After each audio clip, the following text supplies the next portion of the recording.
Келісілген меморандум аясында енді колледж студенттер мен ардагерлерге көмек көрсетілетін болады. Аға буын өкілдерінің ерлігі мен еңбегін құрметтеу бағытында өзге де жастарды осындай ізгілікті іске жұмылдыруға үгіт-насихат жұмыстарында жүргізеді. Ол үшін ардагерлерге қамқорлық куәліктері табысталды.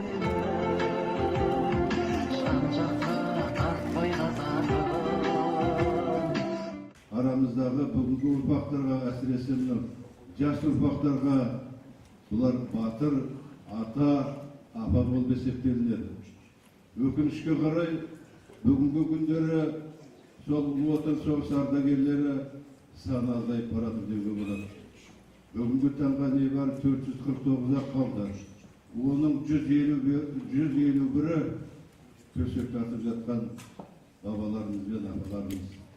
Күнде күркіреп өткен сұрапыл қан төгіс жылдары майданда миллиондаған адам көз жұмды. Бүгінде Ұлы Отан соғысын өз көзімен көріп, қан майданда от кешкен ардагерлеріміз қартайып жыл өткен сайын азайып барады. Жауынгерлер мен тыл еңбеккерлеріне қандай алғыс айтсақ та, қандай құрмет көрсетсек те лайықты.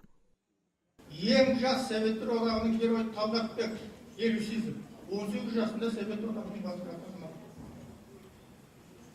Ал енді мына геройлар шыққан халықтың санына шаққанда, қазақтардан шыққан геройлар басқұлттардың барлығынан тең. Бұның өзі нені көрсетеді? Қазақ батыр халық.